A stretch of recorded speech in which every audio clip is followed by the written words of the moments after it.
Good evening, all of you. Am I audible all? Am I audible? Good evening, Zanvi, Swayam. Good evening, Taresh. Good evening, Riya. Good evening, Sakshi. Good evening, Rayli. Good evening, Ganesh. Very good evening to you. Okay, चलो start करें आज का session. आज के session में क्या पढ़ना हम लोगों को? आज के सेशन में हम लोगों को जानना है structural organisation in animal. Okay, तो विदाउट डिले किए जल्दी से इस पोर्शन को स्टार्ट करते। कुछ स्टूडेंट अभी ज्वाइन होने के हैं, बहुत से लोग नहीं आए अभी तक के। ओके,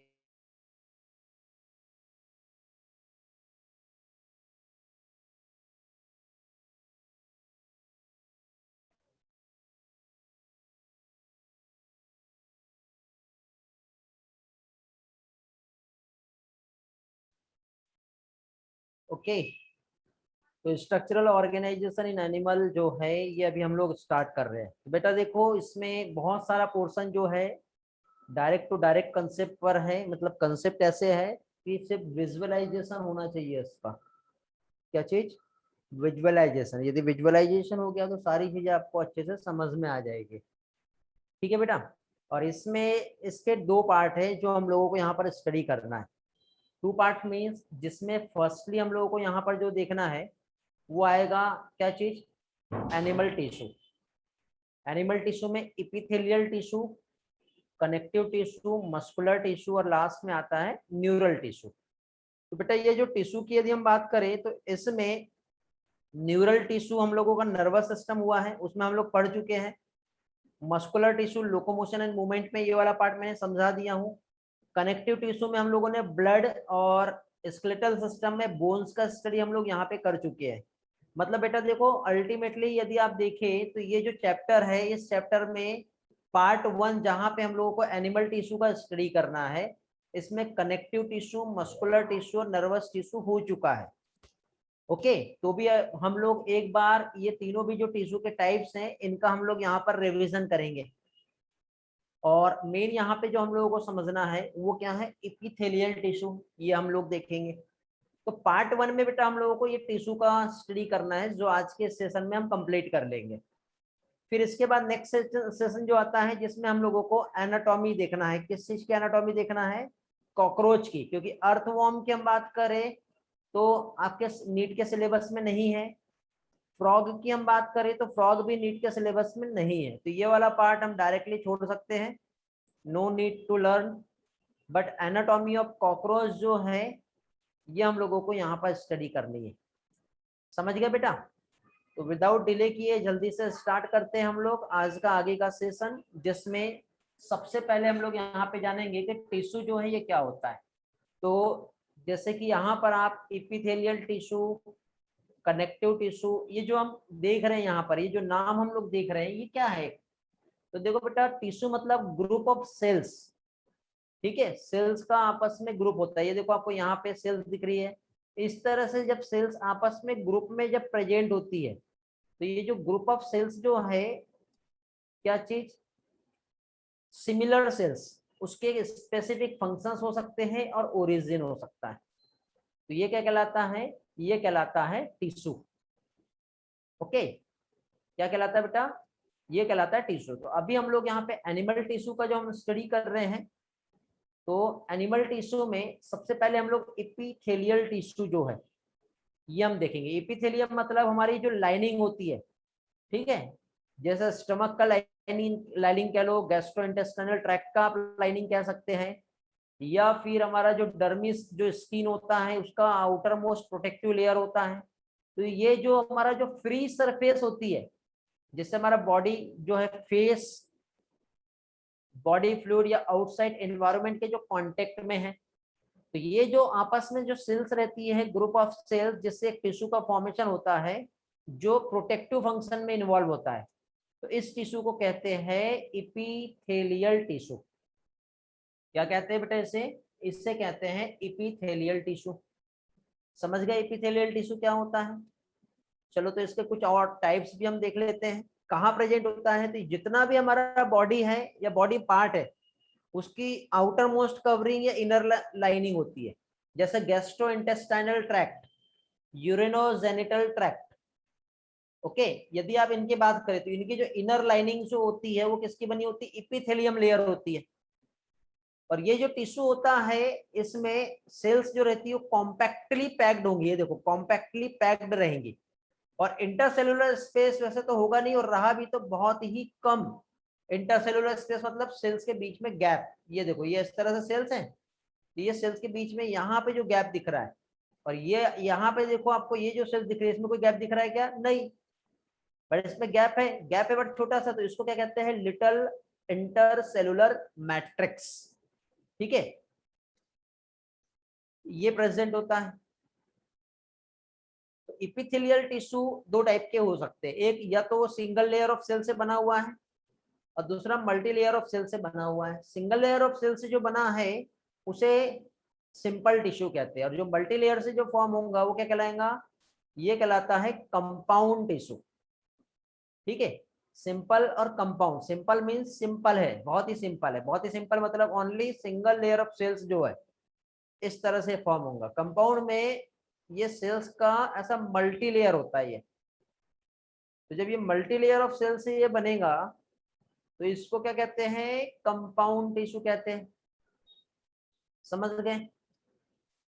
तो अभी देखो यहाँ पे वन बाय वन, सबसे पहले तो सिंपल टिश्यू देखो, सिंगल लेयर ऑफ सेल्स दिख रही है आपको, और यही चीज आपको कंपाउंड टिश्यू में दिखाई दे रहा है जो कि मल्टी लेयर ऑफ सेल्स दिख रहा है बेटा प्रेजेंट?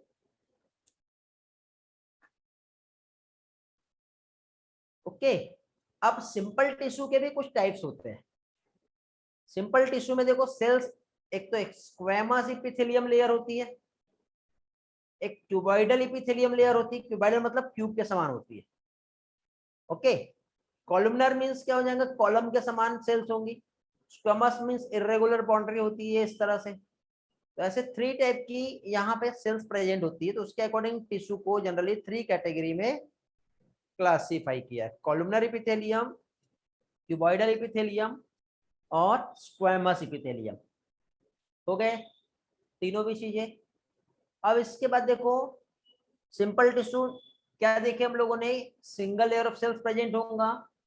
कहाँ प्रेजेंट होता है ये? हमारे बॉडी की कैविटी में जो डक्ट होता है या जो ट्यूब्यूल होता है वहां पर कैसा? सिंपल इपिथेलियम टिश्यू प्रेजेंट होता है।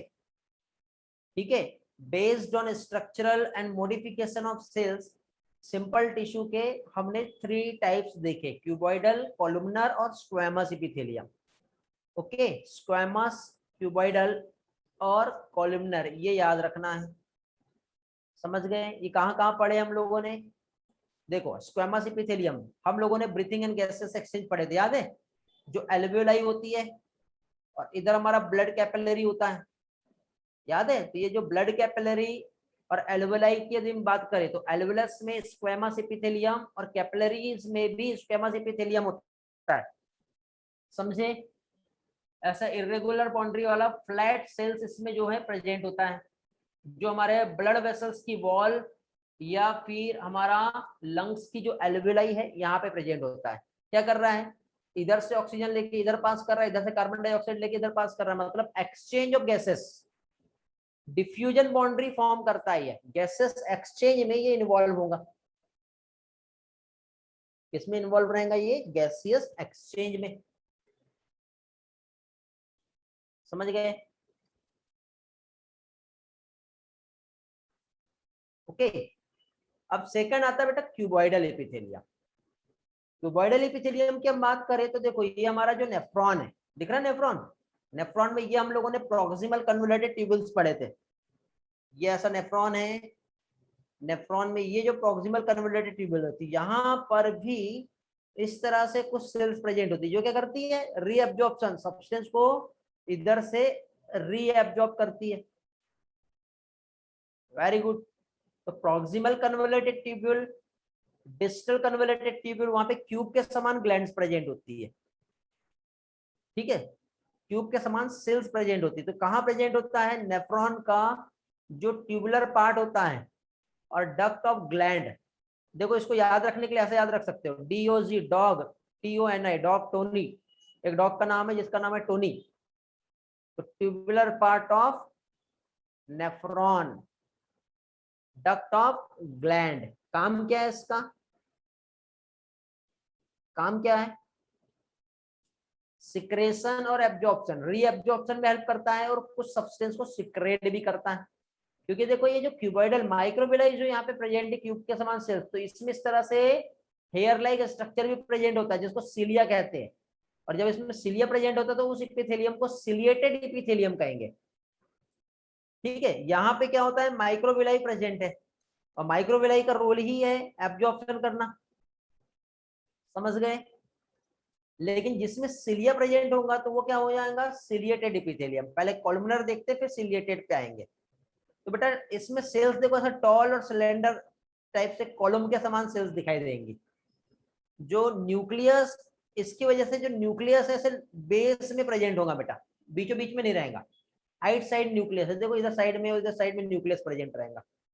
दिख रहा है, हमारा एक क्रिप्स हो गया और ये विलाई हो गया।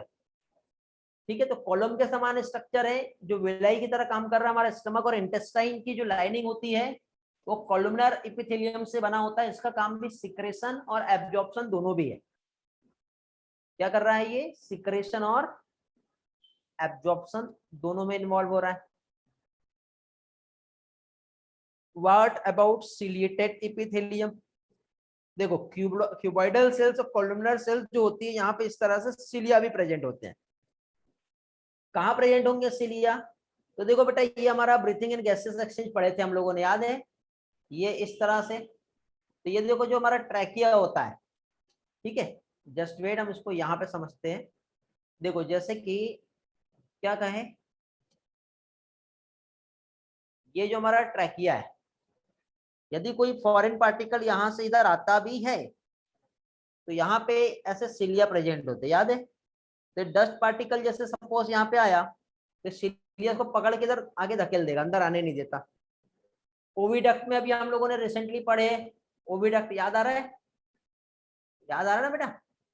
ओवम यहाँ से पिकअप किया, इधर आया, तो यहाँ पे इस तरह से सिलिया है, ओवम को यहाँ से इधर आगे पास करने में हेल्प करेगा क्योंकि एग तो नॉन मोटाइल है, समझे। तो कहाँ कहाँ प्रेजेंट होता है ये inner surface of hollow organ, bronchioles और फैलोपियन ट्यूब, जो कि पार्टिकल्स और म्यूकस जो है उसको अपने में से आगे एक स्पेसिफिक डायरेक्शंस पे क्या करते हैं, ट्रांसपोर्ट करते हैं। तो ये आपको डायग्राम और पिक्चर्स दिखाई दे रही है बेटा, जहाँ पे सिलिया प्रेजेंट है, समझा। और जहाँ पे सिलिया प्रेजेंट होगा तो इस तरह का क्या कहलाएगा, ये सिलिएटेड इपिथेलियम सेल्स कहलाएगा, समझे। फिर इसके बाद क्या आता है, मॉडिफिकेशन ऑफ कॉलमनर और क्यूबॉइडल सेल्स, जिसका मॉडिफिकेशन ग्लैंडुलर इपिथेलियम भी होती है। आपको याद होगा हम लोगों ने पेनक्रियाज का स्टडी किए थे, ठीक है। पेनक्रियाज जो है एक्सोक्राइन और एंडोक्राइन दोनों तरीके से काम करता है। और ग्लैंडुलर इपिथेलियम मतलब इपिथेलियम सेल्स जैसे यूनिसेलुलर और मल्टीसेलुलर दोनों भी हो सकती है। जैसे गोबलेट सेल्स जो कि हमारे स्मॉल इंटेस्टाइन में प्रेजेंट होता है, जो क्या करता है, म्यूकस सिक्रेट करता है। सलाइवरी ग्लैंड में जो सेल्स होती है वो क्या करता है, सलाइवा सिक्रेट करता है। तो ये सिक्रेशन में इन्वॉल्व हो गया, इसलिए इसको क्या कहेंगे, ग्लैंडुलर इपिथेलियम कहेंगे। क्या कहेंगे इसे, इसे कहेंगे ग्लैंडुलर, ग्लैंडुलर इपिथेलियम। क्लियर हो गया, समझा इतना पार्ट, ओके। बेटा क्लास में है ना सभी लोग, समझा। हाँ बेटा सर्व, बहुत, ये बेटा आज का जो लेक्चर है बेसिक लेक्चर है, और बेसिक लेक्चर एक्चुअली ये नीड नहीं रहता है क्योंकि हम लोग इतने हाई लेवल तक के चले गए हैं कि ये लेवल आपका एकदम चिल्लर हो गया है, आसानी से आपको समझ में आ जाएगा। बट सिर्फ हम ब्रशअप कर रहे हैं इस चैप्टर को एक बार कि आपको कितना याद है, जस्ट रिविजन है हमारा ये। तो रिविजन है तो इस चैप्टर में टाइम दे करके ड्राइंग करके टाइम वेस्ट करने का कोई जरूरत नहीं है। हम दूसरे चैप्टर में थोड़ा एक्स्ट्रा टाइम देंगे जहाँ पे जरूरत रहेगी। तो इसलिए इस चैप्टर को स्पेशली ये वाला जो पार्ट 1 है इसको हम स्लाइड से देखेंगे। पार्ट 2 में बेटा slide, animation and writing tool, drawing tool, तीनों तरीके से हम देखेंगे। तो आपका एक एक पार्ट बहुत अच्छी तरह से क्लियर हो जाएगा, ठीक है, समझे। रिपीटर बैच से कितने स्टूडेंट है बेटा अभी, चैट में रिस्पॉन्स करो, रिपीटर बैच से कितने स्टूडेंट आए हैं?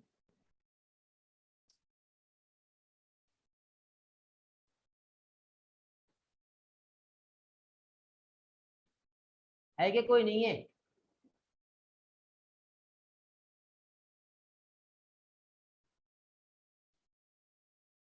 रिपीटर बैच बोल रहा हूं मैं, रिपीटर।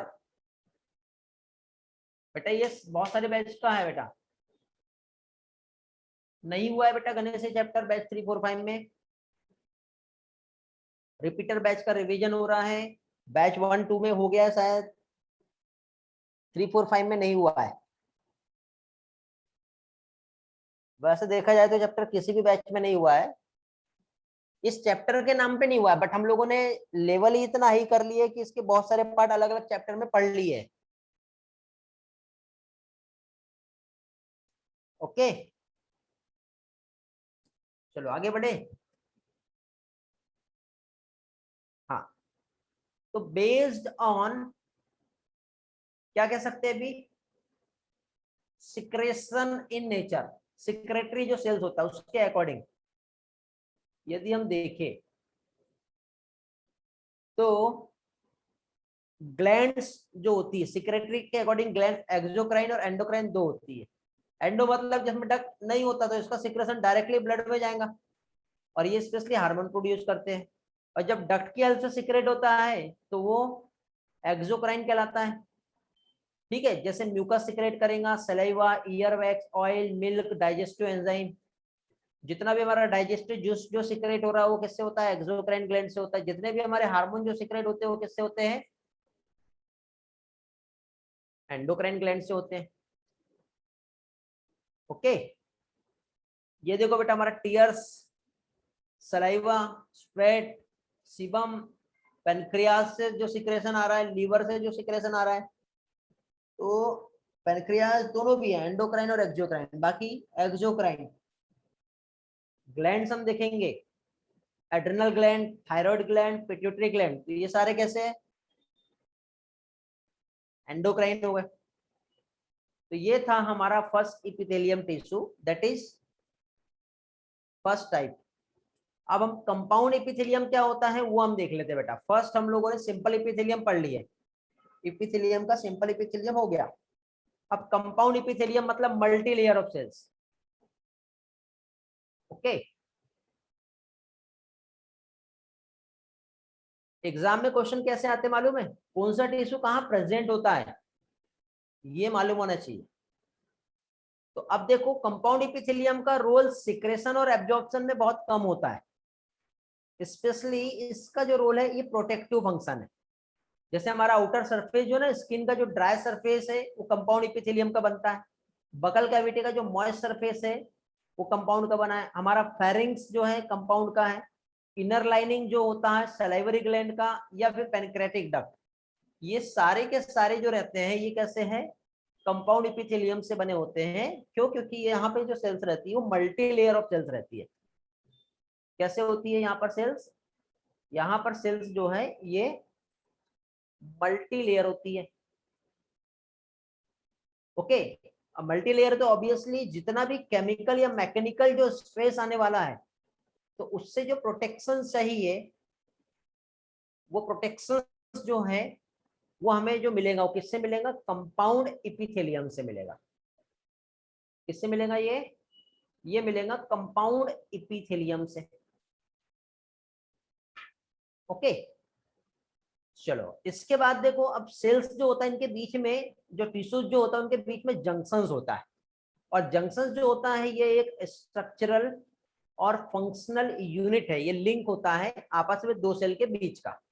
अब ये कैसे होता है देखो, जैसे कि सपोज ये एक सेल है और ये दूसरा सेल है, यदि ये आपस में एकदम से पास में आ गई, इस तरह से चिपक गई तो ये कहलाएगा टाइट जंक्शंस। और टाइट जंक्शंस में यदि कोई मॉलिक्यूल को हमको यहाँ से इधर नहीं भेजना है तो उस टाइम पे जंक्शंस काम करता है, लेकिन यदि किसी मॉलिक्यूल को यहाँ से मुझे इधर भेजना है तो इनके बीच में छोटा सा गैप आ जाएगा। इस गैप में या तो कैरियर चैनल प्रोटीन हो सकता है या कुछ भी हो सकता है ताकि मॉलिक्यूल को इधर से इधर भेज पाए हम। ठीक है, तो एक टाइट जंक्शंस और एक गैप जंक्शंस, एक होता है अधेरिंग जंक्शंस, जैसे ये जो डेस्मोजोम्स आप जो देखते हैं। ठीक है, तो टाइट गैप एक्टिन और मायोसिन जो होता है, जो मसल्स की कॉन्ट्रैक्ट और रिलैक्स में हेल्प करता है, तो ये क्या आते हैं, ये कहलाता है अधेरिंग जंक्शंस। डेफिनेशन देख लेते हैं सभी की स्टेटमेंट वाइज, ताकि आपको सारी चीजें अच्छे से समझ में आ जाए। तो देखो, टाइट जंक्शन जो है सब्सटेंस को लीक होने से बचाता है, एक मेम्ब्रेन से दूसरी मेम्ब्रेन में पास होने नहीं देगा। ये देखो, ये टाइट जंक्शन है, ये एक सेल है और ये दूसरा सेल है, सेल ए है और ये सेल बी है। और सपोज कोई सब्सटेंस यहाँ पर है, तो यहाँ से आगे पास नहीं होगा, क्यों? क्योंकि एकदम टाइट है। अधेरिंग जंक्शन दो सेल को आपस में चिपका के रखेगा इस तरह से, तो ये अधेरिंग है। गैप जंक्शंस, यदि इस सेल का कुछ सब्सटेंस इस सेल में पहुंचाना है तो बीच में गैप आता है, जैसे डेजमोजोम हम कह सकते हैं, या फिर प्लाज्माडेजमेटा हम कह सकते हैं। ठीक है, तो क्या होता है, अधेरिंग मतलब दो सेल्स के बीच में सीमेंट की तरह काम कर रहा है। जैसे ईंटों को ईंटों से जोड़ना है तो सीमेंट लगाते हैं ना, तभी तो एक बिल्डिंग तैयार होती है। और ऐसे ही गैप जंक्शंस क्या होता है, सेल को आपस में कम्युनिकेट करता है, एक सेल का साइटोप्लाज्म दूसरे सेल के साथ जो भी स्मॉल अमाउंट या बड़े मॉलिक्यूल को आपस में शेयर करना है, ट्रांसपोर्ट करना है, तो उसमें क्या करेगा, ये हेल्प करेगा।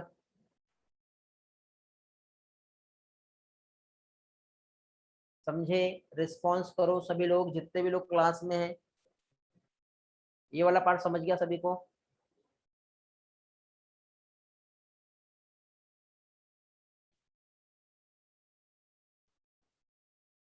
Very good.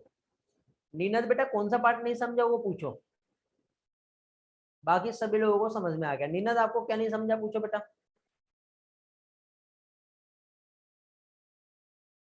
टाइट जंक्शंस नहीं समझा? हाँ, समझा दे रहा हूँ नीनद, बहुत सिंपल है। देखो, टाइट जंक्शंस की हम बात करें तो देखो, ये एक सेल है, दिख रहा है? एक काम करते, ये ऐसा डायग्राम बना रहा हूँ, ये सेल मेम्ब्रेन है। सेल मेम्ब्रेन ऐसी फॉस्फोलिपिड बाइलेयर होती है, दिख रहा है ये ऐसा। और सपोज यहाँ पे कोई एक मॉलिक्यूल है,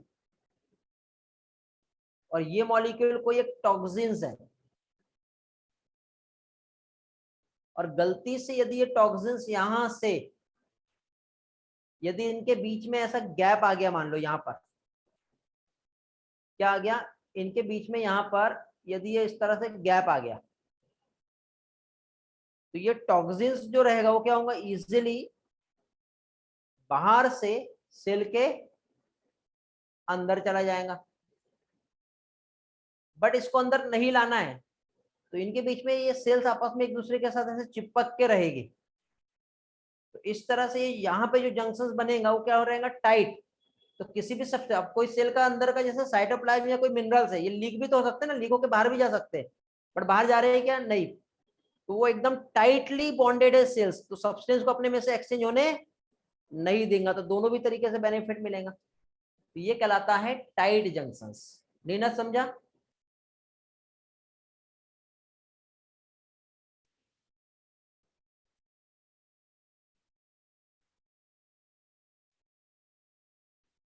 ओके, गुड, समझ में आ गया। चलो, तो अब नेक्स्ट हम पढ़ते हैं कनेक्टिव टिश्यू, हमारा इपिथेलियम टिश्यू, जिसमें सिंपल और कंपाउंड इपिथेलियम हुआ कंप्लीट। अब हम लोग देखेंगे कनेक्टिव टिश्यू। कनेक्टिव टिश्यू में वैसे भी बेटा हम लोगों ने ब्लड तो ऑलरेडी इसके पहले पढ़ चुके हैं, बॉडी फ्लूइड एंड सर्कुलेशन में। बोन्स भी हम लोग पढ़ चुके हैं, यहाँ पे कार्टिलेज पढ़ना है। बट ब्लड और बोन से रिलेटेड थोड़ा सा जनरल सा कंसेप्ट हम लोग यहाँ पर एक बार और देखेंगे। अधरिंग जंक्शन से सब्सटेंस पास नहीं होते, दो सेल को चिपकाने में हेल्प करता है बेटा अधरिंग जंक्शन। सब्सटेंस जो पास होते हैं वो गैप जंक्शन से होते हैं।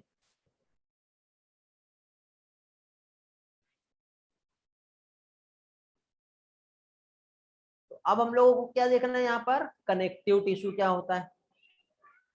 तो कनेक्टिव टिश्यू की यदि हम बात करें, क्या चीज, कनेक्टिव टिश्यू की हम बात करें, तो कनेक्टिव टिश्यू मतलब हमारे बॉडी को सपोर्ट दे रहा है, जैसे हम दौड़ रहे हैं, भाग रहे हैं, कुछ भी कर रहे हैं, ठीक है, हमारे बॉडी को न्यूट्रिएंट चाहिए, एक जगह से दूसरे सेल तक पहुंचाना है, तो कोई ना कोई कनेक्शंस चाहिए।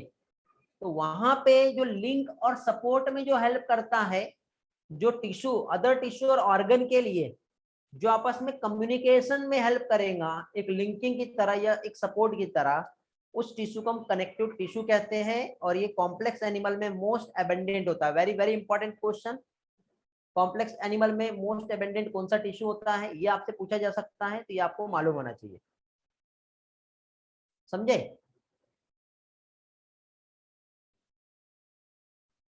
इसी के साथ साथ ऑल कनेक्टिव टिश्यू, ब्लड को हम छोड़ के सभी में जो सेल्स होती है, एक सेल्स का एक टाइप जिसे क्या कहते हैं, फाइब्रोब्लास्ट सेल्स, फाइबर से बनी हुई सेल्स रहती है ऐसी, ये ऐसी फाइबर होते हैं ना सर, थ्रेड लाइक जो नेटवर्क होता है, ये ऐसा दिख रहा है, इसको फाइब्रोब्लास्ट कहते हैं। तो सिर्फ ब्लड को छोड़ के जितना भी जो कनेक्टिव टिश्यू है किससे बना हुआ है, फाइब्रोब्लास्ट सेल से। और फाइब्रस प्रोटीन, ये जो सिक्रेट कर रहा है क्या चीज, फाइब्रस प्रोटीन, जो कि कोलेजन और इलास्टिन, देखो यहाँ पे आपको कोलेजन और इलास्टिन जो ये देखने को मिलेगा, जो कि फाइब्रोब्लास्ट सेल से बना है, जिसकी वजह से एक हमारे टिश्यू को फ्लेक्सिबिलिटी, इलास्टिसिटी और स्ट्रेंथ जो है वो मिलता है।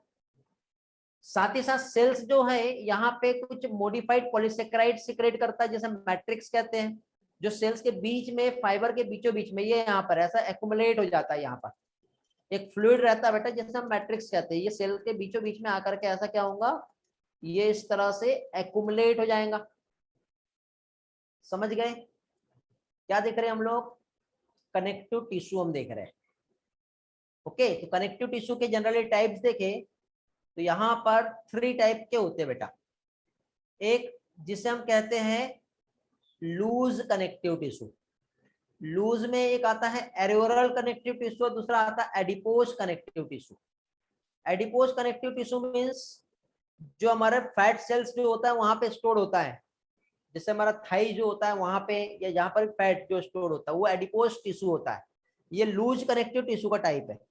और एक जहां पे एयर स्पेस प्रेजेंट होते हैं, गैप देखने को मिलता है, तो इस टाइप का जो टिश्यू है उसे एरियोरल टिश्यू कहेंगे। तो ये हो गया लूज कनेक्टिव टिश्यू। फिर आता है dense connective tissue. Dense connective tissue में डेंस रेगुलर और इरेगुलर आता है। अब ये रेगुलर और इरेगुलर मतलब उसकी जो बाउंड्री है वो कैसी है, पैरेलल है या फिर नहीं है। तो ये देखो, ये ऐसे बाउंड्री इसके आपस में पैरेलल रहेंगी एक दूसरे के साथ, तो इसे रेगुलर कहते हैं।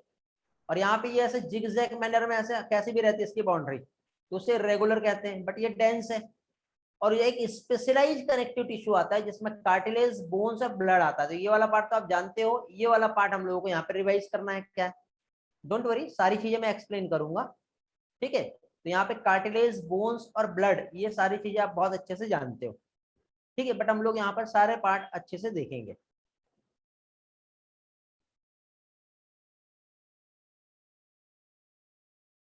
ओके, हेलो, समझा? बड़े आगे। फर्स्ट देखेंगे लूज कनेक्टिव टिश्यू। लूज में क्या है, ये जो लूज कनेक्टिव टिश्यू जो होती है इसमें कुछ सेल्स प्रेजेंट होती है बेटा, जिसको क्या कहते हैं, फाइब्रोब्लास्ट सेल्स कहते हैं, जैसे माइक्रोफेज कहते हैं, मास सेल्स। तो मास सेल्स और माइक्रोफेज जो है ये क्या करता है, यदि कोई बैक्टीरिया आया तो उस बैक्टीरिया को किल करके खा जाता है। मतलब क्या कर रहा है ये, फैगोसाइटोसिस करता है। वेरी गुड हर्षिता, ठीक है। फाइब्रोब्लास्ट भी होता है, ठीक। तो इसमें सेल्स आपस में लूजली अरेंज रहती है, इसलिए इसका नाम लूज कनेक्टिव टिश्यू का है। 2 टाइप के होते हैं, एक होता है एरेओरल और दूसरा होता है एडिपोज। समझ गए? एक होता है एरेओरल और दूसरा होता है एडिपोज। देखो पिक्चर्स में आपको दिख रहा है, एक में एयर प्रेजेंट है, एक में फैट प्रेजेंट है।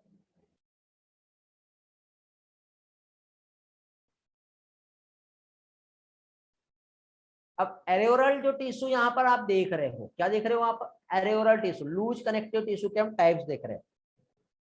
तो एरोरल टिश्यू कहाँ प्रेजेंट होता है, हमारे स्किन के जस्ट नीचे साइड, क्योंकि देखो एटमॉस्फेयर से एयर ले करके आपको बॉडी में अंदर भेजना है। नहीं तो आप देखो, आपका ये सपोज ये हैंड है, ठीक है, यहाँ पे आप एक प्लास्टिक से इसको बांध के रखो, थोड़ी देर के बाद यहाँ पे हीट जनरेट होने लगेगी, सहन नहीं होगा, स्वेटनिंग होंगी, ठीक है, क्योंकि एक्सचेंज हो रहा है यहाँ पे कंटिन्यूसली एयर का। तो एक तो ये सपोर्ट फ्रेमवर्क होता है इपिथेलियम के लिए, क्योंकि आउटर मोस्ट तो इपिथेलियम है ना, बट उसमें सपोर्ट जो दे रहा है, गैसेस एक्सचेंज जो हो रहा है वो कैसे हो रहा है, अपने आप तो हो नहीं रहा होगा ना,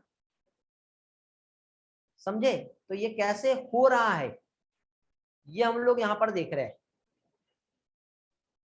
ठीक है। समझ में आ गया बेटा? नेक्स्ट आता है एडिपोज टिश्यू। एरोरल टिश्यू समझ में आ गया। इसके पहले का पार्ट समझा, कनेक्टिव टिश्यू, लूज क्या है, ये सारे टाइप समझ में आ गए। Very good. टिश्यू वाला पोर्शन आज हम कंप्लीट करेंगे, आसानी से कंप्लीट हो जाएगा, बट आपका सपोर्ट का बहुत नीड है। यहाँ पर कुछ प्रॉब्लम है तो डायरेक्ट आप पूछ सकते हो मुझे। 33 स्टूडेंट क्लास में अवेलेबल है अभी, ये 33 स्टूडेंट का प्रेजेंट लगेगा। इसके अलावा किसी और ने यदि बोला कि सर वो पार्ट हमने नहीं समझा, क्योंकि मैं टेस्ट लूंगा ना आपका, डीपीपी भी दूंगा, और जिसने बोला नहीं समझा तो उससे पहले पूछूंगा क्या आप क्लास में थे, समझे। आप बोलते हाँ हम थे, फिर ये रिकॉर्ड चेक करूंगा कि आज की क्लास में कौन था, ठीक है। तो उसे ही समझाऊंगा जिसको डाउट रहेंगे और वो क्लास में था, जिसको डाउट रहेंगे और वो क्लास में नहीं था, उसके लिए मैं कुछ नहीं कर सकता।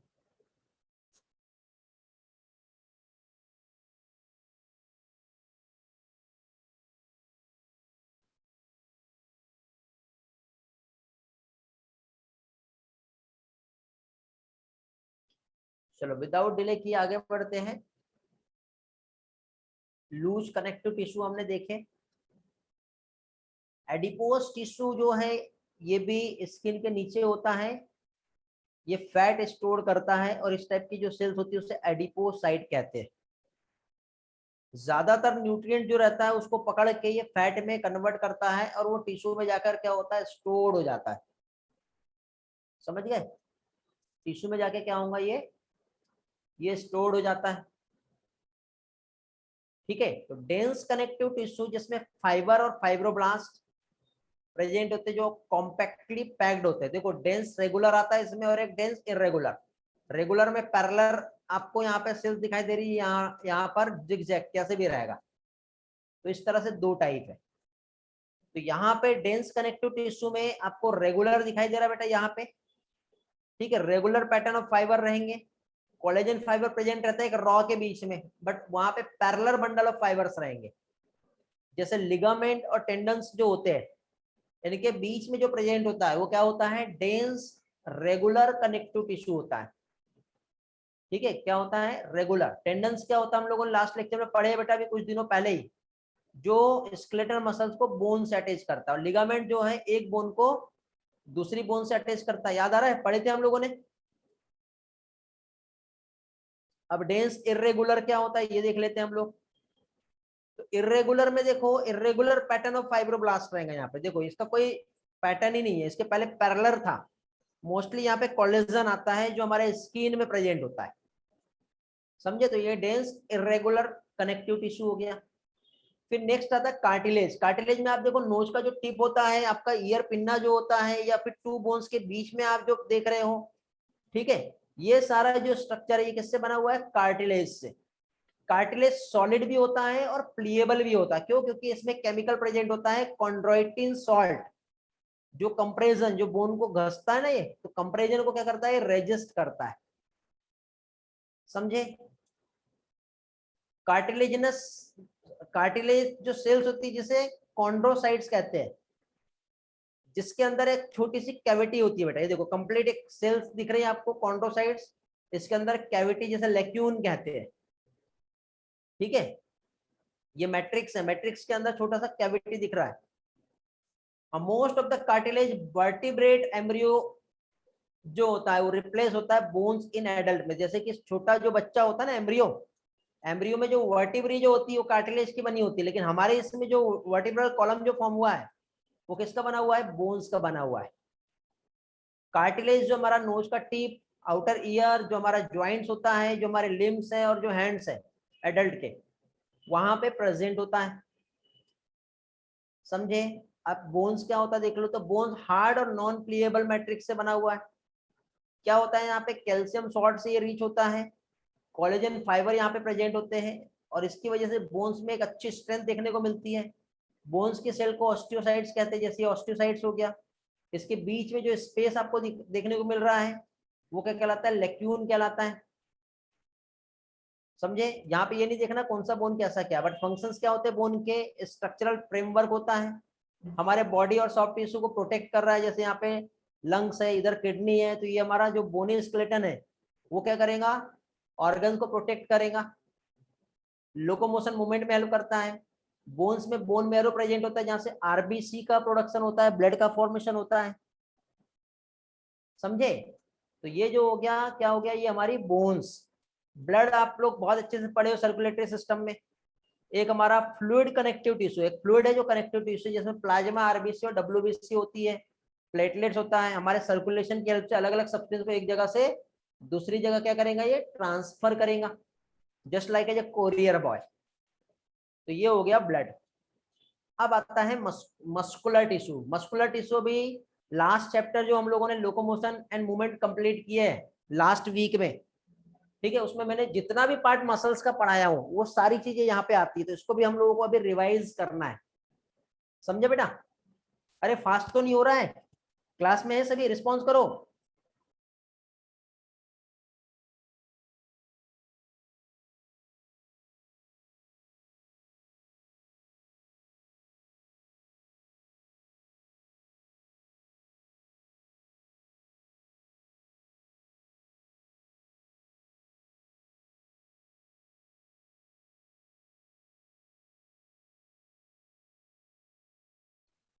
ओके, गणेश को बोन नहीं समझा है, और नीनत जो है वांट स्लो।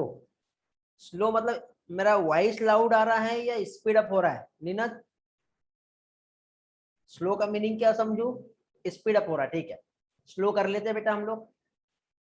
हाँ, गणेश को बोन्स नहीं समझा है, बोन्स हम देख लेते हैं। देखो कार्टिलेज और जो बोन्स होता है ना, देखो ये आप देख रहे हैं, ये बोन है इस तरह से, ये एक बोन है, ये इस तरह से दिख रहा है, ये बोन है। दोनों के बीच में जो प्रेजेंट कार्टिलेज है, कार्टिलेज जिस सेल से बना हुआ है, ये सेल सॉलिड और प्लीएबल होता है, ठीक है, सॉलिड होता है और क्या होता है, प्लीए। लेकिन इसी का हम कंपैरिजन करेंगे किससे, बोन के साथ। तो बोन्स जो होता है क्या होता है, ये हार्ड होता है और कैसा रहेगा, non pliable. What do mean by pliable and non pliable? Soft and flexible. तो बोन सॉफ्ट और फ्लेक्सिबल नहीं होता, but cartilage soft and flexible होता है। अब ये सॉफ्ट और फ्लेक्सिबल बोन क्यों नहीं होंगी, क्योंकि यहाँ पे कैल्शियम सॉल्ट होता है। बट कार्टिलेज में क्या प्रेजेंट होता है, यहाँ पे कॉन्ड्रोइटिन सॉल्ट होता है। तो कॉन्ड्रोइटिन सॉल्ट और कैल्शियम सॉल्ट जो बोन्स और कार्टिलेज में जो सेल्स प्रेजेंट होती है, जैसे कि ओस्टियोसाइट और यहाँ पे कॉन्ड्रोसाइट, इनकी वजह से सिक्रेट होता है। और इनके बीच में जो स्पेस आप जो देख रहे हो वो क्या कहलाता है, लेक्यून कहलाता है। बोन का रोल क्या है, तो ये फंक्शन है बेटा, हमारे बॉडी का फ्रेमवर्क है। अब देखो ये हमारी रिब्स है, रिब्स के अंदर यहाँ पे लंग्स है, यहाँ पे हार्ट है, यहाँ पे किडनी है, इधर लीवर है, यहाँ पे स्टमक है। यदि ये सब नहीं रहेंगे तो हमारे ये जो ऑर्गन्स जो होते हैं प्रोटेक्ट रहेंगे क्या, नहीं रहेगा। समझ में आ गया? लेक्यून मतलब कैविटी होता है बेटा नीनद, बोन का कैविटी मीन्स लेक्यून।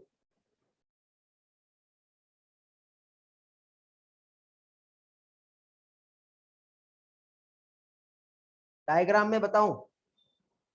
ठीक है, जस्ट वेट, डायग्राम से समझा देता हूं।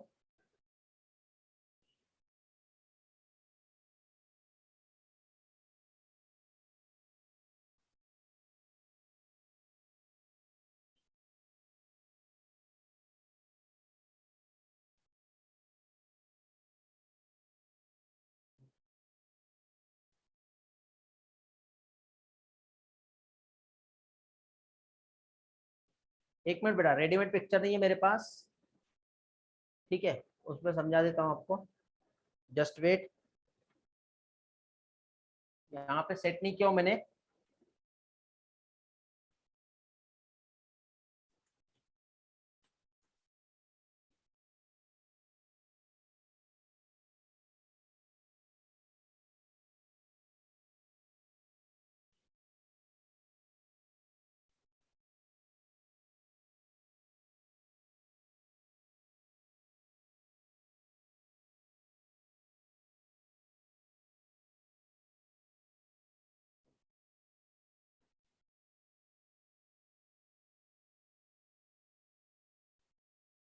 ओके, एक पिक्चर्स मिला मेरे को, अच्छा।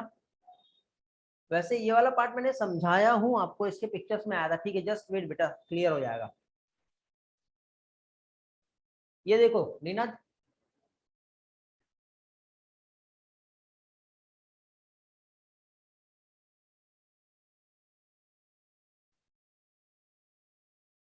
ये देखो दिखाई दे रहा है क्या बेटा, ये देखो पिक्चर से समझो, ये यहाँ पे आपको बोन्स दिख रहा है, बोन्स में ये स्पंजी टिश्यू, इसके ये अंदर के पार्ट को हम कट करके जब देखते हैं तो कुछ इस तरह से दिखाई देता है, दिख रहा है। तो इसमें अब इसके एक पर्टिकुलर ये वाला पार्ट को आप यहाँ देखोगे तो ये इस तरह से स्ट्रक्चर, ये ऐसी लेयर है, ये ऐसे जो बीच में ये जो ऐसा जो स्पेस होता है, ठीक है, ये सेल्स है बेटा, ये ऑस्टियोसाइट्स है, ये क्या है ऑस्टियोसाइट्स। तो सेल्स के बीच में ऐसा कैविटी होता है जो क्या कहलाता है लेक्यूना।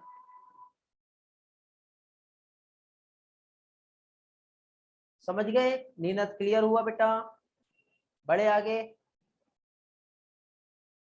ठीक है।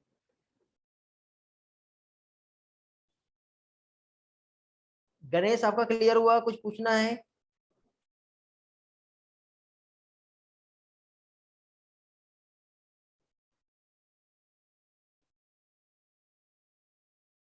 अभी यहाँ पे जानवी का एक क्वेश्चन है, येलो बोन मेरो का फंक्शंस क्या है।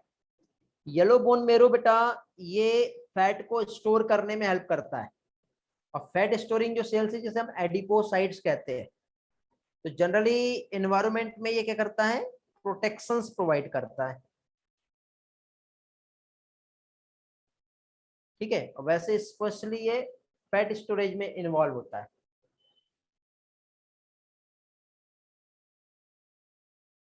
ठीक है बेटा, बोन्स आप पढ़ोगे इनसाइड में उसका स्ट्रक्चर तो बहुत डिटेल है, तो उतना डिटेल आपके एनसीईआरटी में नहीं है और एनटीए ने नीट के सिलेबस में नहीं रखा है।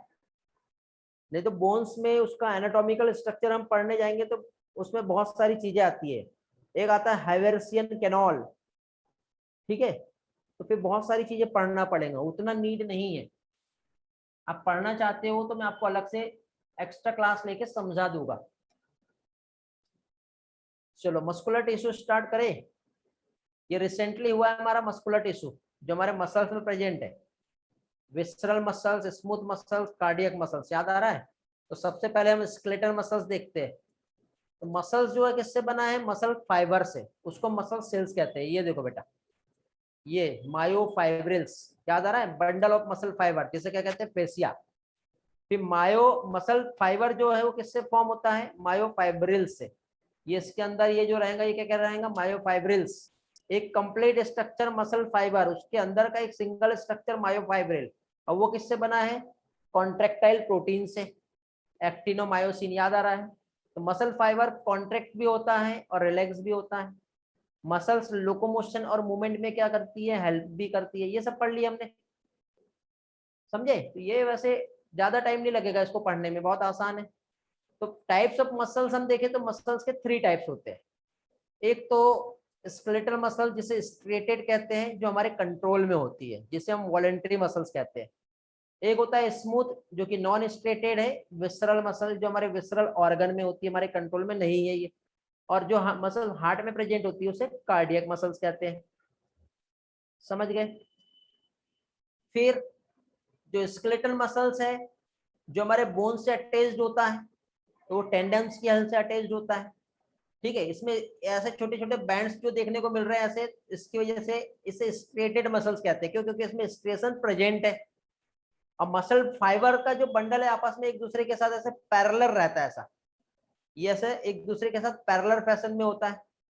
और इसके चारों तरफ ऐसा एक कवरिंग रहती है सीथ, एक टफ कनेक्टिव टिश्यू का,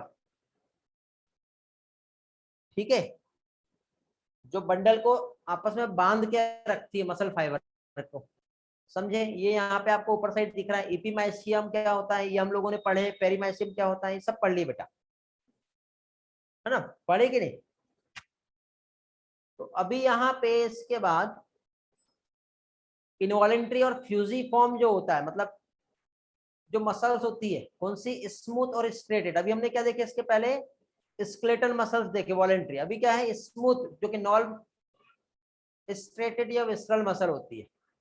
तो इसमें ये इनवॉलेंट्री होती है। फाइबर्स जो है दोनों भी टाइप से ऐसे नुकीले होते हैं, टेपरिंग होते हैं। और इसमें स्ट्रेशंस जो ऐसा देखे ना हमने बैंड्स, ये देखने को नहीं मिलता है। सेल जंक्शन की वजह से ये आपस में एक दूसरे को होल्ड करके रखते हैं,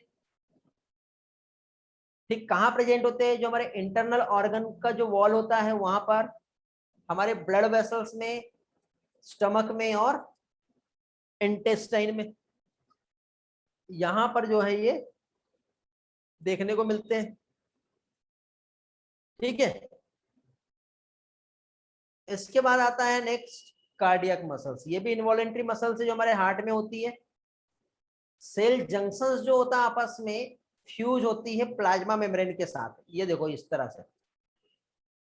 कम्युनिकेशन जंक्शंस मतलब यहाँ पे क्या कह सकते हैं, ये इस तरह से ये सेल्स होगा, दूसरा आपस में ये एक सेल्स होगा, बट ये आपस में ऐसा जुड़ा रहता है।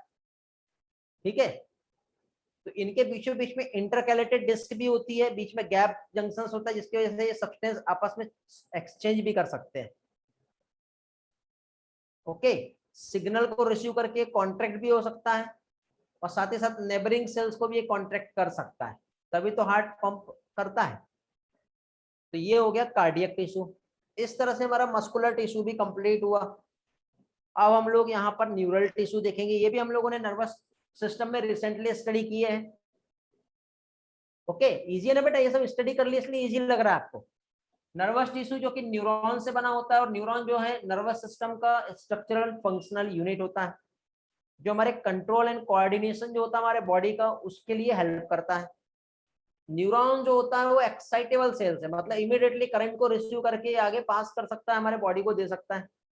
तो ये क्या हो गया, हमारा एक्साइटेबल सेल्स है। और ये क्या करता है, इम्पल्स को कैरी करता है। किसे कैरी करता है? ये इम्पल्स को।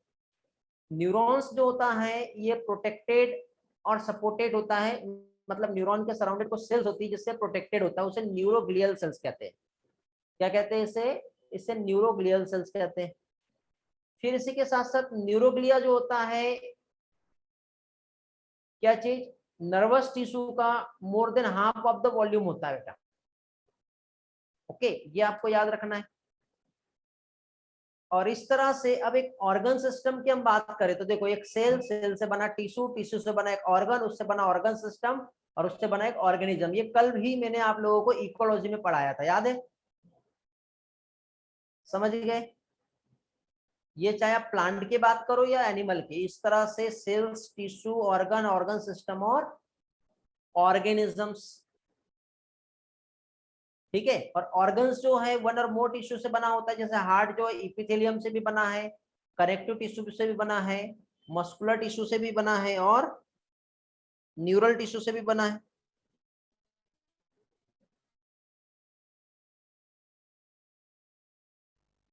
क्लियर हो गया? न्यूरोग्लिया सेल रिपीट करना है। ठीक है नीरज बेटा, मैंने न्यूरोग्लिया पढ़ाया था ना नर्वस सिस्टम में।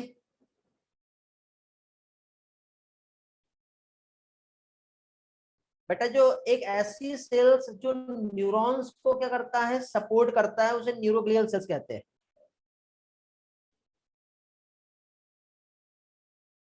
न्यूरोग्लिया सेल्स जो होता है नर्वस सिस्टम के फंक्शंस जो है उसको मेंटेन रखने में हेल्प करता है। इतना ही आपको याद रखना है, इससे ज्यादा नहीं।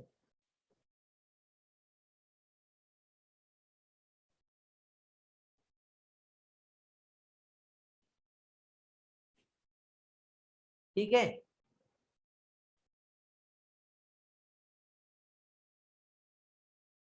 बेटा इसलिए कहते हैं रिवीजन किया करो। रिवीजन नहीं किए क्या आपने?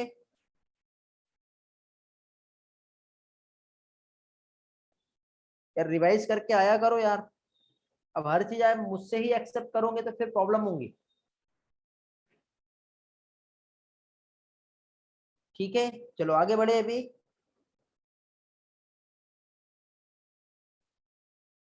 ओके, तो अभी देखिए इसके बाद कहां तक पहुंच गए हम लोग? हम लोग पहुंच गए हैं ऑर्गन सिस्टम लेवल तक के। ठीक है, कहां तक पहुंच गए? ऑर्गन सिस्टम लेवल तक के। तो मैंने कहा था आपको कि ये चैप्टर हम लोगों को 2 पार्ट में स्टडी करना है। फर्स्ट पार्ट जो कि हमारा टिश्यू वाला पोर्शन है, और सेकंड पार्ट जो कि हमारा कॉकरोच वाला पार्ट है। कॉकरोच का मैं सिर्फ इंट्रोडक्टिव पार्ट ही आज मैं लूंगा आप लोगों का। बाकी का इसके अलावा जो भी एक्स्ट्रा का पोर्शन है वो हम लोग नेक्स्ट लेक्चर में कंटिन्यू करेंगे, और नेक्स्ट लेक्चर में आपका ये चैप्टर कंप्लीट भी हो जाएगा। फिर उसके बाद एनिमल किंगडम पढ़ेंगे हम लोग, ठीक है। और एनिमल किंगडम में बहुत सारे फाइलम्स हैं जो हम लोगों को याद करना है, ठीक। और अभी भी वैसे भी स्ट्रेंथ बहुत कम दिख रहा है, तो मैं तो एक्सेप्ट किया था कि स्ट्रेंथ अच्छा रहेगा। स्ट्रेंथ इतना कम क्यों आया, आई डोंट नो। मिलते हैं, याद दिलाना बेटा मुझे, ठीक है। हमारा नेक्स्ट क्लास जब 12 बजे का रहेगा ना, उस टाइम पे मुझे रिमाइंड कराना, बाकी लोगों को रिमाइंडिंग देना, रिमाइंडिंग में लेना पड़ेगा उन लोगों को। ओके, कई लोगों को ऐसा लग रहा है कि उनका तो सिलेबस ही हो गया खत्म बिल्कुल। 150 से आने लोग है ना, फिर जब रिजल्ट नहीं आता तो उनके माँ बाप यहाँ पे आके रोते हैं, हमारे बच्चों का रिजल्ट नहीं लगा, आपके पास इतने पैसे खर्च कर दिए हमने। वो नहीं देखते कि हमारे बच्चे घूमने गए थे संडे के दिन। कहाँ घूमने गए बेटा तारिस? चलो छोड़ो, उनका क्या करना, आप लोग तो सिलेक्ट होंगे ये गारंटी है कि नहीं? जो घूम रहे हो घूम ही रहेंगे, बाद में भी घूमते रहेंगे। ओके चलो, तो अभी यहाँ पर हम लोग कॉकरोच का स्टडी करेंगे। कॉकरोच का जो स्टडी है, इसमें हमको एक तो मॉर्फोलॉजी और साथ ही साथ कॉकरोच की एनाटॉमी हमें देखना है। मॉर्फोलॉजी में कॉकरोच एक्सटर्नली कैसे दिखाई देता है ये हम देखेंगे, और एनाटॉमी में कॉकरोच का हम लोग डाइजेस्टिव सिस्टम कैसे होता है, कैसे खाता है, डाइजेस्टिव सिस्टम के बाद उसमें ब्रीथिंग कैसी होती है, में उसका रेस्पिरेटरी सिस्टम, उसमें सर्कुलेशन होता है तो सर्कुलेटरी सिस्टम कैसे होता है, उसमें एक्सक्रीशन कैसे होता है, उसका नर्वस सिस्टम कैसे रहता है, और उसमें रिप्रोडक्टिव सिस्टम कैसे रहता है। मतलब हम लोगों ने ह्यूमन में भी ये सारे पॉइंट्स का स्टडी किए, याद है? तो ये सारी चीजें कॉकरोच में हम लोग उसके एनाटॉमी वाले सेक्शंस में स्टडी करेंगे। बट अभी हम लोग सबसे पहले यहाँ पे मॉर्फोलॉजी हम देख लेते हैं। तो कॉकरोच की मॉर्फोलॉजी की हम बात करें बेटा, तो कॉकरोच जो है पेरीप्लानेट, क्या है, पेरीप्लेनेटिया अमेरिकियाना, ये साइंटिफिक नेम है, ठीक है। Phylum arthropoda, class insecta, genus क्या है इसका, पेरीप्लेनेटा, और स्पीसीज है अमेरिकियाना, मींस अमेरिका का ये स्पीसीज है। नॉक्टर्नल होता है, रात में निकलता है बाहर, ये ओमनिवोरस होता है ये, ठीक है। जनरली ये डैम प्लेस में ही रहता है। कलर इसका ब्राउन भी होता है, ब्लैक या bright yellow, red, green colour का हो सकता है, और ज्यादातर ये ट्रॉपिकल रीजन में भी देखने को मिलता है। साइज जो है 1/4 से लेकर 3 इंच के आसपास, सेंटीमीटर में हम देखें तो 0.6 से लेकर के 7.6 सेंटीमीटर के आसपास जो है कॉकरोच का साइज होता है। ओके, आगे मॉर्फोलॉजी की हम बात करें तो एडल्ट कॉकरोच का साइज जो है यदि हम देखें तो 34 से लेकर के 53 mm, 3 से 5 सेंटीमीटर के आसपास, इतना जो है कॉकरोच एक एडल्ट कॉकरोच होता है। इसका बॉडी देखो, ये कवर दिख रहा है, किससे कवर्ड है जानते हो? इसकी बॉडी एक हार्ड ब्राउन काइटिनियस एक्सोस्केलेटन से कवर्ड होती है। क्या है? हार्ड ब्राउन काइटिनियस एक्सोस्केलेटन जो है, इससे कॉकरोच का बॉडी जो है ये होता है कवर्ड। ओके, अब देखो कॉकरोच में यहाँ पर देखें तो इस तरह से ये जो एब्डोमेन देख रहे हैं ना आप, ये एब्डोमेन, तो ये इस तरह से एब्डोमेन बना हुआ है इसका, ये एब्डोमेन, तो एब्डोमिनल सेगमेंट होते हैं इस तरह से, ये ऐसा। इधर फिर ये माउथ आता है, तो ये अलग अलग सेगमेंट होता है, तो हर एक सेगमेंट जो होता है एक्सोस्केलेटन का, तो ये एक हार्डन प्लेट का बना होता है जिसे कहते हैं स्क्लेराइट्स। देखो ये ऊपर का और एक नीचे का, तो देखो यहाँ पे एक मेम्ब्रेन है जिसे ऑर्थोडियल मेम्ब्रेन कहेंगे। ऑर्थोडियल मेम्ब्रेन के ऊपर एक इस तरह से एक स्ट्रक्चर आता है, ठीक है, और उसके नीचे साइड में एक इस तरह से एक ऐसा स्ट्रक्चर आता है। तो दोनों या तीनों, ये कंप्लीट ये वाला जो स्ट्रक्चर है इसको हम कहते हैं क्या चीज, स्क्लेराइट्स। कॉकरोच का डोर्सल मतलब ऊपर वाला और वेंट्रल मतलब नीचे वाला, तो ये टर्गाइट्स हो जाएगा, और ये स्टर्नाइट्स, ये दोनों पार्ट्स कॉमनली मिलके क्या कहलाते हैं, स्क्लेराइट्स कहलाते हैं। ये देखो टर्गाइट्स दिख रहा है आपको, ये ये स्टर्नाइट्स दिख रहा है, स्टर्नाइट्स मतलब अंदर वाला वेंट्रल, और ऊपर वाला जो रहेगा वो क्या रहेगा, टर्गाइट्स हिस्सा, और दोनों हिस्से को कॉमनली क्या कह रहे हैं, स्क्लेराइट्स, जो आपस में ज्वाइन होते हैं एक थिन फ्लेक्सिबल मेम्ब्रेन से, जिसे क्या कहते हैं, ऑर्थोडियल मेम्ब्रेन। बेटा ये वाला स्लाइड समझा क्या सभी को, एक बार रिस्पॉन्स करो। बॉडी 3 पार्ट में डिवाइड हो रही है, हेड, थोरैक्स और एब्डोमेन। ये हेड है, बीच में उसके गर्दन वाला पार्ट आता है, और पीछे का पूंछ उसका मतलब क्या कह सकते हैं, एब्डोमेन रहता है। ऐसा कोई पर्सन है जिसे ये नहीं समझा, ये वाला स्लाइड पूछ लो। सभी के यस सर करके रिस्पॉन्स आ रहे हैं, समझ गया करके रिस्पॉन्स आ रहा है, क्लियर रिस्पॉन्स आ रहा है। Okay very good. अनुज बेटा आपको क्या नहीं समझा पूछो, आपका प्रॉब्लम आ रहा है अनुज को, बाकी सभी को समझ गया।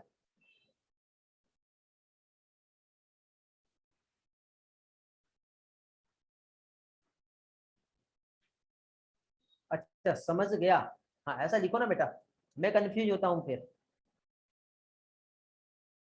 ओके तो मॉर्फोलॉजी में कॉकरोच का हम हेड देखेंगे बेटा। देखो हेड ऐसा ट्रायंगुलर होता है ये इस तरह से, और ये इसकी 2 मुच्छी होती है बड़ी बड़ी, और यहाँ पे इसकी ऐसी आंख रहती है, और ये नेक होती है जो कि फ्लेक्सिबल होती है, उसकी वजह से हेड इधर और इधर दोनों तरफ घूम सकता है ऐसा, समझे। ये ऐसा हेड जो है ये इस तरह से डायरेक्शन पे मूव भी कर सकता है।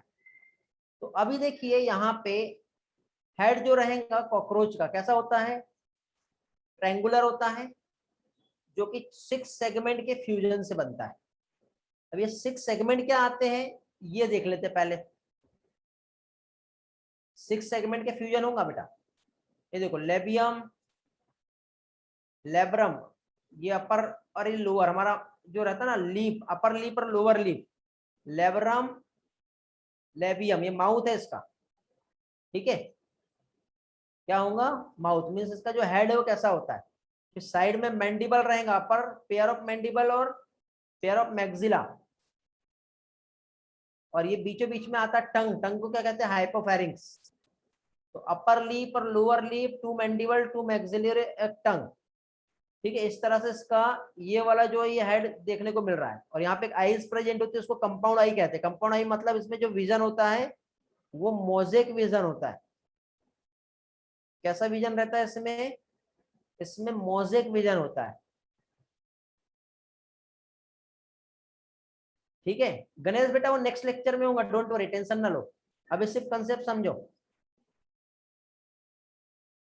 ओके हाँ, फिर इसके बाद देखो क्या देख रहे थे हम लोग, ट्रेंगुलर हेड है जो फ्यूज हुआ 6 सेगमेंट से। मोजेक विजन मतलब धुंधला सा दिखाई देता बेटा, उसे क्लियर नहीं दिखता, ओके। और इसका जो हेड है उसमें ग्रेट मोबिलिटी देखने को मिलती है। ग्रेट मोबिलिटी मतलब ऑल डायरेक्शन पे नेक इसका फ्लेक्सिबल होता है, तो जैसे हम अपनी गर्दन को हिला डुला सकते हैं ना, वैसे ये भी कर सकता है। इसमें देखो ये पेयर ऑफ एंटीनी प्रेजेंट है, ये दिख रहा है, ये इस तरह से ये पेयर ऑफ एंटीनी प्रेजेंट है। ये जो आईज है कंपाउंड आई प्रेजेंट है। माउथ इसका बाइटिंग और चिविंग टाइप का होता है बेटा, ठीक है। कैसा होता है, बाइटिंग और चिविंग टाइप का माउथ होता है, समझे। कॉकरोच का ये वाला पार्ट में सिर्फ आपको एक concept, just introductory part explain कर रहा हूं। आगे आने वाले पार्ट में यही मॉर्फोलॉजी जो है और इसी के साथ एनाटॉमी, ये हम लोग एक ड्राइंग टूल की हेल्प से समझेंगे, ठीक है। बट ये आपको एक बार एनसीईआरटी से पढ़ के आना पड़ेगा, तो आपको आसानी से सारी चीजें समझेगी। और सिर्फ कॉकरोच ही पढ़ना है, एक लेक्चर में हमारा ये चैप्टर खत्म हो जाएगा। उसके नेक्स्ट लेक्चर में हम लोग एनिमल किंगडम जो है ये स्टार्ट करेंगे, और इस तरह से आपका कंप्लीट 11th का सिलेबस हो जाएगा, ठीक है बेटा। अब आते हैं हम लोग थोरेक्स पे। तो सबसे पहले तो देखो हेड हो गया, हेड के बाद ये नेक हो गया, नेक के बाद इधर का जो पार्ट है ये थोरेक्स है, और उसके बाद ये जो है एब्डोमेन है। तो ये जो थोरेक्स है, ये थोरेक्स को हम 3 हिस्सों में बांट सकते हैं, एक पहला वाला हिस्सा, एक बीच वाला हिस्सा और एक पीछे वाला हिस्सा। तो फर्स्ट वाला जिसे प्रोथोरेक्स कहेंगे, बीच वाला जिसे मीजोथोरेक्स कहेंगे, और लास्ट वाला जिसे क्या कहेंगे, मेटाथोरेक्स कहेंगे, ठीक है। हेड जो कनेक्टेड है वो किससे कनेक्टेड है, प्रोथोरेक्स से कनेक्टेड रहेगा, ठीक है। थोरेसिक सेगमेंट जो होता है यहाँ पे इस तरह से विंग्स प्रेजेंट होते हैं कॉकरोच में, ये देखो दिख रहा है, पेयर ऑफ वॉकिंग लेग्स यहाँ पे प्रेजेंट होते हैं, ओके, इनका रोल क्या होता है ये हम लोग नेक्स्ट लेक्चर में देखने वाले हैं।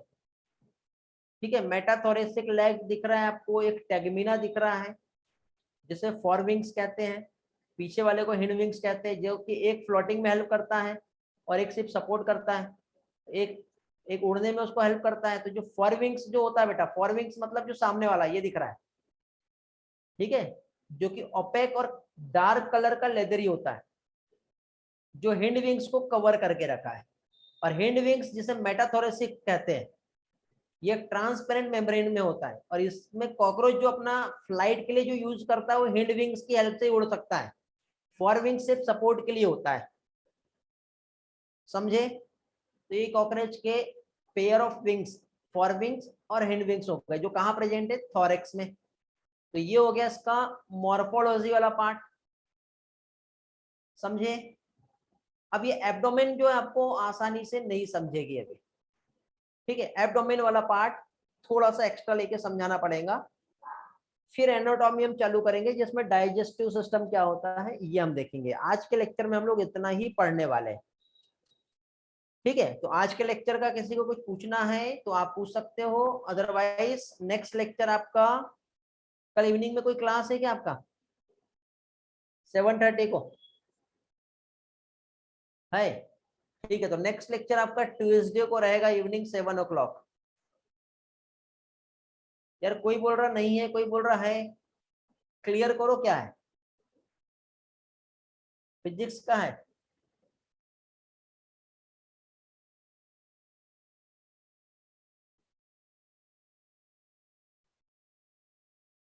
फिजिक्स का ये आज का कैंसिल हुआ होगा, मैं आज का नहीं बोल रहा हूँ, कल की बात कर रहा हूँ।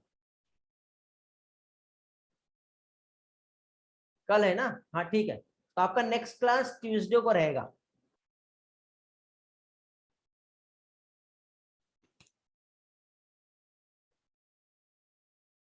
ओके, नीनत को मैं जंक्शन से एक बार रिवाइज करा रहा हूँ। हाँ बेटा वेट करो, देखो बेटा, ये एक सेल्स है और ये एक सेल्स है। यदि ये सेल्स दूर दूर रहेगी, बेटा स्वयं कहां से लेके आऊं मैं अभी, ये बताओ, अभी पॉसिबल नहीं है। कौन सा बोर्ड बोल रहे हो,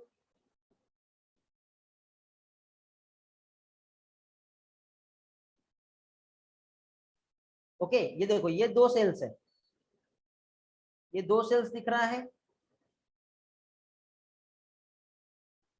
अब ये दोनों सेल्स को आपस में ज्वाइन करना है इस तरह से, तो यहां पर एक सीमेंटिंग की तरह काम करेगा कोई तो भी एक सब्सटेंस, जो दोनों सेल को जोड़ के रखेगा, उसे क्या कहेंगे, अधेरिंग जंक्शंस। क्या कहेंगे इसे, इसे कहेंगे अधेरिंग जंक्शंस, ओके। अब यहाँ पे ये एक सेल्स है, ये दूसरा सेल्स है। अब यहाँ पे सेल्स आपस में जुड़ी तो भी है एक सीमेंटिंग लेयर से, लेकिन यदि इसमें कुछ गैप आ गया ऐसा जिसमें से कुछ सब्सटेंसेस लीक होकर के बाहर आ सकते हैं, बट सेल्स को लीक होकर बाहर भेजना नहीं है, तो कुछ यहाँ पे स्पेशल सेल्स में कम्युनिकेशन तो रहेगा, बट ऐसा टाइट हो जाएगा, ऐसा फिक्स, इधर का एक सेल्स इधर का एक सेल्स, बट उसमें अपने सब्सटेंस को लीक होने दे रहा है क्या, नहीं दे रहा है। तो इस टाइप का जो जंक्शन है वो क्या कहलाएगा, टाइट जंक्शंस। लेकिन अब हुआ ये कि ये सेल्स है और ये सेल्स है, बट सेल्स का कुछ सब्सटेंस इधर से इधर भेजना है, तो सेल्स में कुछ गैप आ जाएगा और गैप में कुछ ना कुछ ऐसे कैरियर प्रोटीन यहाँ पे प्रेजेंट रहेंगे, जो इधर से सब्सटेंस लेकर के इधर भेज सकते हैं। तो इस टाइप का जो जंक्शन होता है वो क्या कहलाता है, गैप जंक्शन। बस इतना ही है बेटा।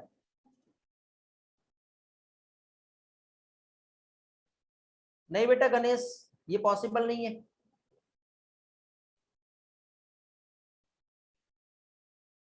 नहीं बेटा Yogeshwari, I am not there.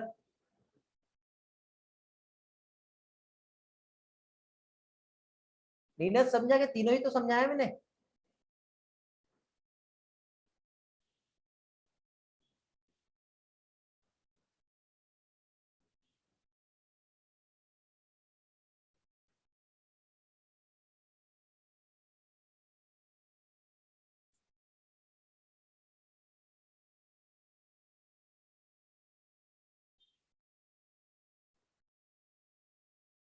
Tight और गैप बताया मैंने, कौन सा चाहिए बेटा?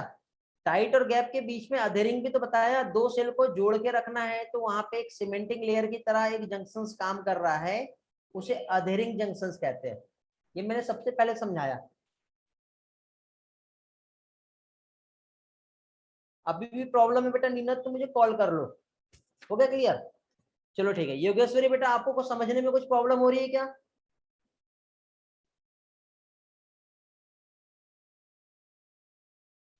नो बेटा हर्षिता, वो आपको ही सॉल्व करने हैं। वो जब बाद में टाइम टाइम ले उसके लिए टाइम के बाद मिलेंगे आपको। योगेश्वरी आपको क्या प्रॉब्लम आ रहा है? स्वयं बेटा आपको क्या प्रॉब्लम आ रही है? पढ़ने में क्या नहीं समझ रहा है ये पूछो बेटा मुझसे। योगेश्वरी स्वयं आपके असाइनमेंट सबमिट हो गए बेटा?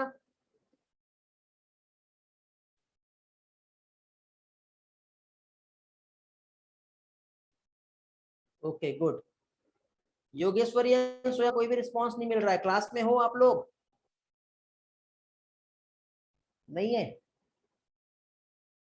ठीक है।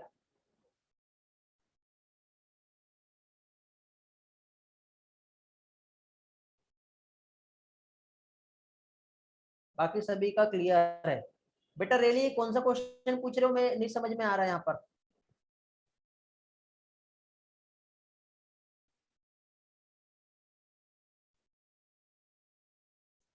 हार्ट में बेटा 4 चैम्बर्स होते हैं।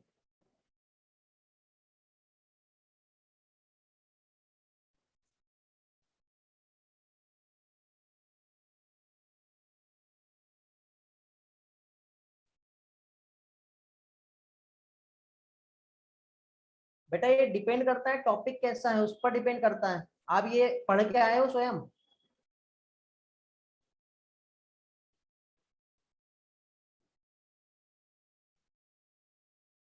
ये टॉपिक पढ़े हो आपने? अब मुझे ये बताओ, ये टॉपिक हमारा ऑलरेडी कंप्लीट हो चुका है, कंप्लीट 11th हमारा हो गया है। मसल्स हमने पढ़ लिए। मसल्स में एक एक पार्ट मैंने एक्सप्लेन किया आपको, याद है? ब्लड हम लोगों ने पढ़े थे, उसका भी एक एक पोर्शन हुआ है। नर्वस टिश्यू हमने पढ़े, वो भी हमारा कंप्लीट हो गया है।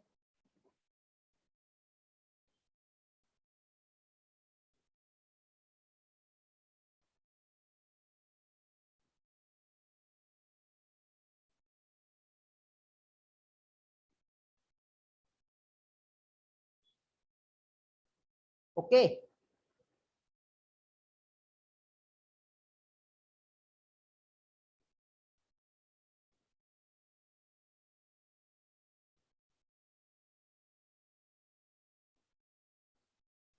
और मुझे यहाँ पे सिर्फ 27 स्टूडेंट ने ही असाइनमेंट सबमिट किए, बाकी लोगों ने क्यों नहीं किए बेटा?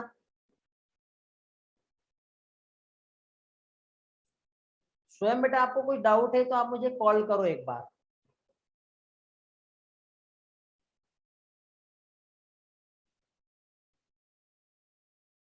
ठीक है। क्षितिज आप हॉस्पिटल में हो, क्या हुआ बेटा क्षितिज आपको?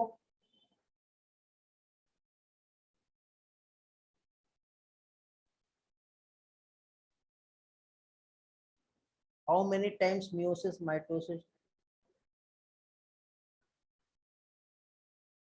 बेटा ये क्वेश्चन तो मैंने आपको प्रैक्टिस में लिया हूं ना, नहीं लिया क्या?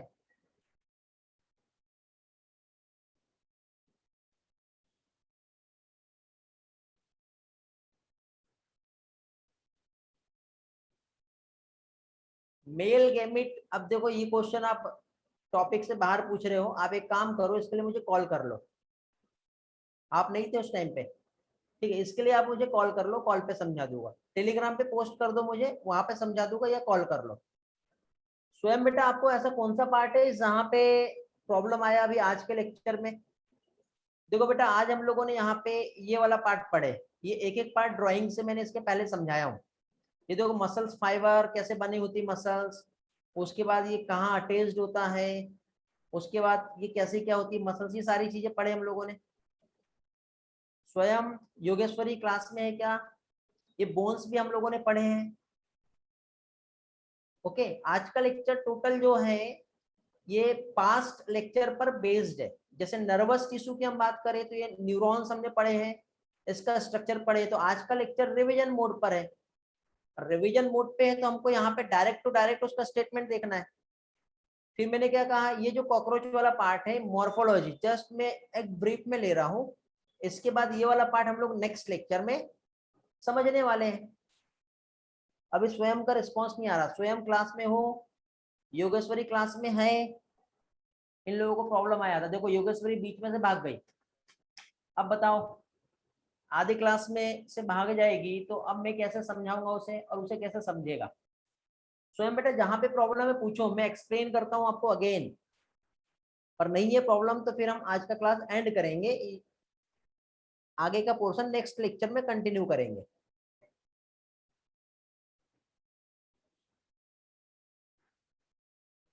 ये वाला पार्ट रिवाइज कर लिए हो आपने सारी चीजें। आप कौन से बैच से हो स्वयं?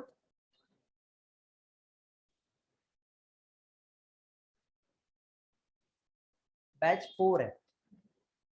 ओके, अभी मैंने ये लोकोमोशन वाला ये जो चैप्टर है अभी लास्ट वीक में जो रिवीजन ले रहा था और 1 और 2 में पढ़ा रहा था, उस बैच में आपने अटेंड किए वाला चैप्टर?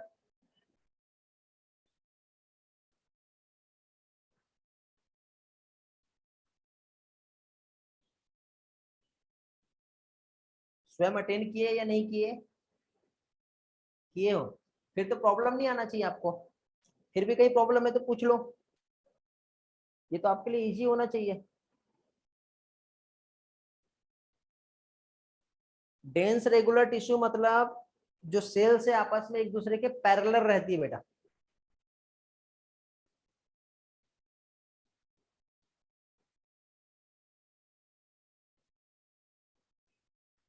ये देखो, डेंस इरेगुलर मतलब इरेगुलर पैटर्न में रहेंगी यहाँ पर फाइबर ब्लास्ट और फाइबर्स, और रेगुलर में क्या रहेगा, ये जो सेल्स है ये देखो, ये ऐसा रेगुलर पैटर्न एक पैरेलल रहती है आपस में एक दूसरे के, कोलेजन फाइबर्स। जो क्लास में डाउट था वो ज्वाइन किए थे बेटा, जो क्लास में डाउट था वो तो ज्वाइन कर लिए, बट मुझे नहीं लगता कि आपके सारे डाउट क्लियर हुए हैं, इसलिए आपको आज की क्लास में प्रॉब्लम आया। क्योंकि ये सारा पोर्शन आज का रिवीजन है ये, और रिवीजन में आप ये एक्सेप्ट करोगे कि एक एक चीज में आपको पढ़ाऊं, तो उसके लिए आपको न्यू बैच में ज्वाइन करना पड़ेगा, एक एक्स्ट्रा क्लास स्लॉट में ज्वाइन करना पड़ेगा। मैं लिंक प्रोवाइड करता हूँ, ज्वाइन करो। स्वयं कल का स्लॉट कौन सा खाली बताओ, कल आपके लिए स्पेशल क्लास अरेंज करता हूँ मैं, जिसमें सिर्फ आप और मैं रहेंगे। चलेगा? ये एक बार रिवाइज कर लो, नीड होता है तो हम करेंगे, नहीं रहता है तो नहीं करेंगे, एज यू वांट। एक बार रिवाइज कर लो, जहां पे प्रॉब्लम आती मुझे पूछो, मुझे कॉल करो, टाइम एक स्लॉट बुक कर लो क्लास के लिए। ठीक है? रियली समझ में आया बेटा आपको ये वाला डाउट?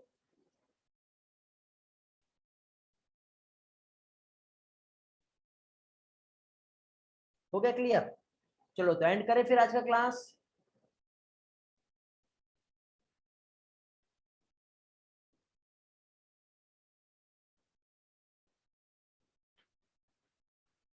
ओके चलो बाय, ठीक है बेटा तारेश।